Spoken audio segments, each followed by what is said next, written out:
Good evening. I have a couple of guests tonight on Around Cincinnati.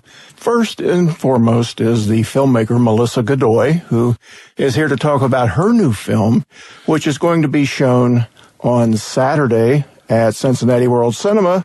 And for that group, we have Tim Swallow. So greetings, Melissa. Greetings, Tim. Hello, Larry. You're going to do the Oscar-nominated short documentaries on Saturday, 2 programs, but you're also including world premieres by local filmmakers. Tell us a little bit about this. That's correct. This is the third event, Larry, in our winter film series. On the 22nd of February, we roll into the Oscar short docs, and these are the 5 nominated documentaries, to which we are adding Melissa's film, The Art Carvers of Music Hall, and another world premiere by Andrea Torice, Art as Action. So, Melissa, tell us a little bit about The Art Carvers of Music Hall. I saw it some time ago.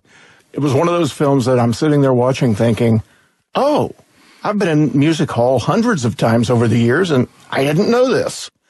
Well, what got you interested in the artisans of the Art Carvers of Music Hall?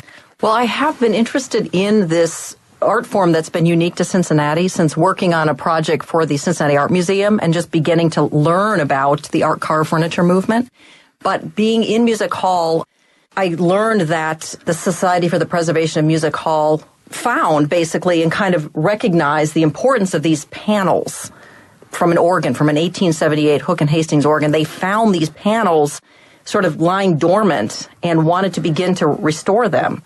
And I was very interested in why they were made, who made them, and just try to crack open the story about the people behind that movement. Speaking of the people, I mean, this was at a time, as you mentioned, 1878, where women were largely excluded from artisanal employment, but yet there were 108 women artisans involved in this project. How did that come about? This was actually a very interesting opportunity for women. This is an art form that was unique to the region because of the people who lived in Cincinnati at the time. There were 3 prominent art carvers living in Cincinnati, and they were also teachers, and they began to teach women and men, but mainly women who were very interested. And the women actually donated their time. They weren't paid for it, but it became an opportunity for other forms of possible employment and art forms, such as Rookwood pottery. Laura Fry, who was a carver, went on to work in Rookwood and other pottery.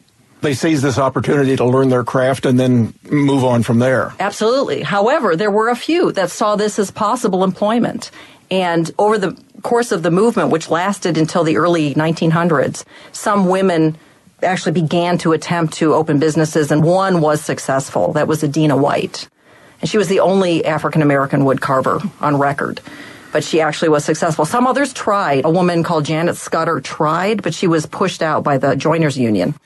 Well, I tell you, in a 14-minute film, there is just a wealth of information crammed into that 14 minutes. I was very impressed. Thank you. It was very challenging. It was kind of an adventure. When I began, it ended up totally different than when I began. It was a mystery. It was like opening a box of the unknown, really. And researching, talking to people, finding photos, piecing together information. And really now I completely see these panels as more than just works of art, but as representing the early movement for women's rights. Perhaps we want to share that the panels were actually decorative screens that covered the facade of the organ.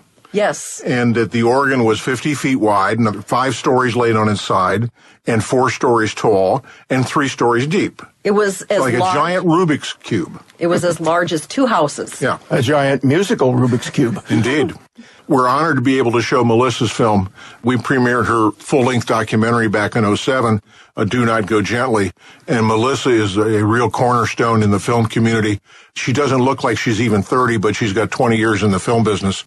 But it's just great to have the opportunity to show her film, which I look at as kind of a detective story and a piece about restoration, and also about the freedom that was strived for by the women of the period. So it's an exciting film.